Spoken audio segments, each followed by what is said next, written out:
דיור ויוצא לפון, עדיין יש לראשי העיר שליטה מלאה ולמהנדסי העיר. תודה רבה לכם. נסכם ונגיד ששוב שוכחים שהכל התחיל מחיזוק מבנים. ועכשיו חזרנו אליך, אביתר סוקולסקי, יושב ראש איגוד המנעולנים בישראל. שלום. אביתר, בוא נדבר קצת באמת איך ממגנים את הבית, קצת טיפים למי שרוצה להיזהר מפני פריצות. והאם באמת אפשר, למה אתה יודע, אומרים היום אם פורץ רוצה להיכנס שום דבר לא יעזור. אנחנו צריכים לעשות את המקסימום שאפשר כדי למנוע את הפריצות. להגיד שאם אתה תהיה יעד לפריצה ולא יפרצו, זה קשה לי להגיד. אנחנו חייבים להשתדל לעשות את המקסימום. דירת קרקע לעשות משהו אחר, דירה בגובה לעשות משהו אחר, בדירות קרקע מספיק מצלמות וכלב קטן. יש היום אמצעים של תאורה של חיישן שנדלק. כלב קטן גם מתכוון שהנביחה הזאת היא זה שתבריח. נכון.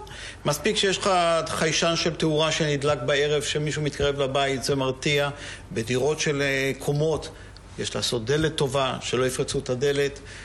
בדירות נמוכות יש למנוע בתריסים, לשים כל מיני סוגרים לתריסים. יש מנעולים באמת שהם מעבר לתריסים לאלומיניום, נכון? בעצם לויטרינות עצמה. יש היום סוגרים, מגוון שלם של סוגים, שאפשר למנוע את האפשרות של הפריצה השקטה בסוגרי האלומיניום. כשאתה אומר סוגרים, אתה אומר בצוהר או... לא אמרתי סורגים, אלא סוגרים. זה בעצם חיבור בין שני דלתות האלומיניום שלא יהיה אפשר לפתוח את המרווח ביניהם. כמו בריח שנכנס. כי עד היום הפורצים היו באים עם אברק, שוברים את הפלסטיק ונכנסים פנימה.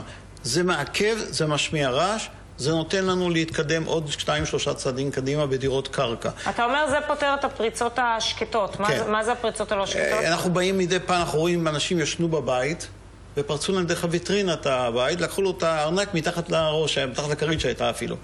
זה צריכים למנוע על ידי הקמת קצת רעש. אם אנחנו נסגור את התריסים כמו שצריך ונמנע את האפשרות הפריצה השקטה, לא יהיה אפשרות להיכנס הביתה בערב, בלילה, בלי לעשות רעש. בזמן שנמצאים בבית. בזמן שנמצאים.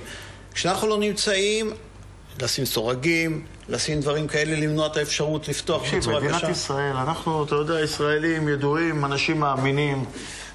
יש מפתחות אצל העוזרת, משאירים מפתחות במוסך.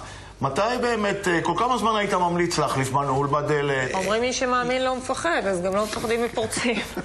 צריך להבין את זה בשני דברים. א', היום יש לנו מפתחות שאי אפשר לשכפל אותם עם בקרת שכפול.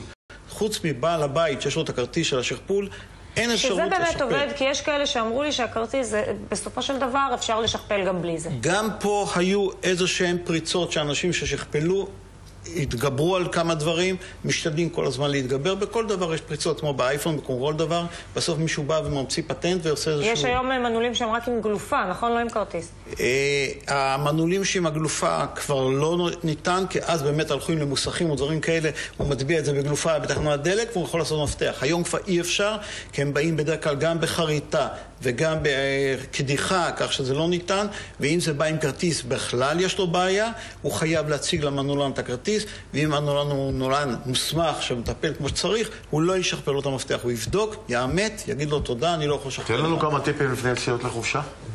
איך ממגנים את הבית? א', לצאת מהדברים השגרתיים שפעם היו נוהגים, להשאיר מפתח מתחת לשטיח, ודברים האלה, למנוע אותם. כל גנב מתלמד היום יודע, הוא פותח את הארון חשמל, מחפש את המפתחות מתחת לארון לדברים, לא מצא אותם, הולך מתחת לשטיח, לא מצא בשטיח, הולך לארון מים.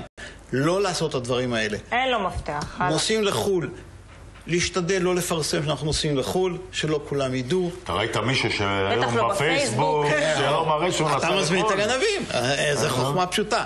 אנחנו צריכים גם להשתדל למנוע את הנושא שהשכנים וכולם ידעו, הוא איננו.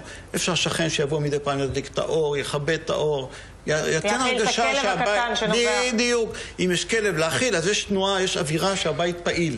כי אין היום בארץ דבר שנקרא פריצות מתוכננות, אתה לא יעד. רוב הפריצות הן לא יעד לפריצה. באמת, אני דווקא חשבתי שאנשים שעוקבים אחריך. אנחנו צריכים להבדיל, יש פריצות שאתה יעד.